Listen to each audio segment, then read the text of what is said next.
আসসালামু আলাইকুম এভরিওয়ান, কেমন আছেন সবাই? আশা করি অনেক অনেক ভালো আছেন। Welcome back to my channel. আজকে খুবই সহজ একটা রেসিপি নিয়ে এসেছি। তো এই জন্য আমাদের লাগবে চকলেট। তো আমি এখানে ডার্ক চকলেট এবং মিল্ক চকলেট দুইটা চকলেটকে একসাথে মাইক্রোওয়েভে মেল্ট করে নিয়েছি। আপনারা চাইলে শুধুমাত্র মিল্ক চকলেট দিয়েও এই রেসিপিটা করতে পারেন। তো আমি এখানে নিয়েছি কিছু ড্রাই ফ্রুটস। আমি এখানে নিয়েছি আলমন্ড, কিছু পিস্তাচিও আর কিছু ড্রাই রোজ পেটাল। আর চকলেটটাকে আমি মাইক্রোওয়েভে মেল্ট করেছি। আপনারা চাইলে ডাবল বয়লার মেথডেও এটাকে মেল্ট করতে পারেন।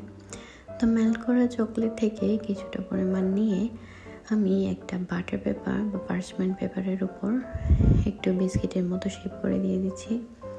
আমি রাউন্ড বিস্কিটের মতো শেপ করে দিয়েছি। আপনারা চাইলে অন্য যে কোনো শেপেরও এটা দিতে পারেন, স্কোয়ার বা লম্বাটে করে ফিঙ্গারের মতো, হার্ট শেপ, স্টার, যে কোনো শেপেরই আপনারা এটা দিতে পারেন। তো চকলেট মেল্ট থাকা অবস্থায় আপনারা যে শেপে দিবেন সেটা সেই শেপেরই হয়ে যাবে।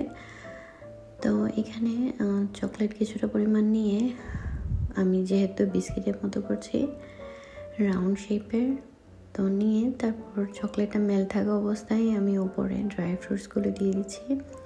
ডেকোরেশনটাও আপনারা আপনাদের পছন্দ মতো করবেন।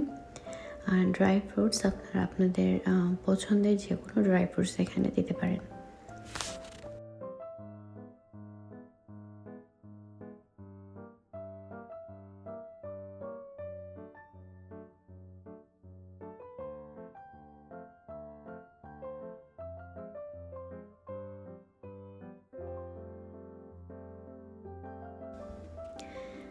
ডেকোরেশন করা শেষ।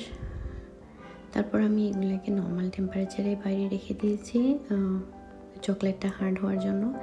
চাইলে আপনারা এটাকে রেফ্রিজারেটরেও রেখে দিতে পারেন যাতে চকলেটটা তাড়াতাড়ি শক্ত হয়ে যায়, হার্ড হয়ে যায়। তো এই তো তৈরি হয়ে গেল আমার ডেকোরেটিভ চকলেট বিস্কিট। চকলেট তো আমরা সবাই খাই, এটা একটু অন্য ধরনের।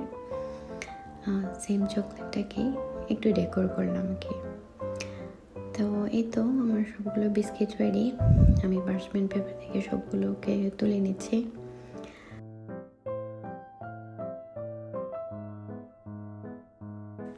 তো এই তো তৈরি হয়ে গেল আমাদের ঝটপট খুবই সহজ চকলেট বিস্কিট গিফট রেডি। তো যাদের চকলেট পছন্দ তাদের তো এটা খুবই ভালো লাগবে, আর বাচ্চাদের তো এটা খুবই ভালো লাগবে আশা করছি। তো আশা করি আপনাদের ভালো লেগেছে ভিডিওটি ভালো লাগলে লাইক, শেয়ার, কমেন্ট করবেন এবং আমাকে জানাবেন। আর এই তো আমি কিছু ছোট ছোট গিফট ব্যাগে ওগুলোকে ভরে নিয়েছি। তো এটা বাচ্চাদের জন্য খুবই সুন্দর আকর্ষণীয় একটা ঈদ গিফট হয়ে যাবে। তো আশা করি আপনাদের ভালো লেগেছে। ভালো থাকবেন আপনারা। আসসালামু আলাইকুম।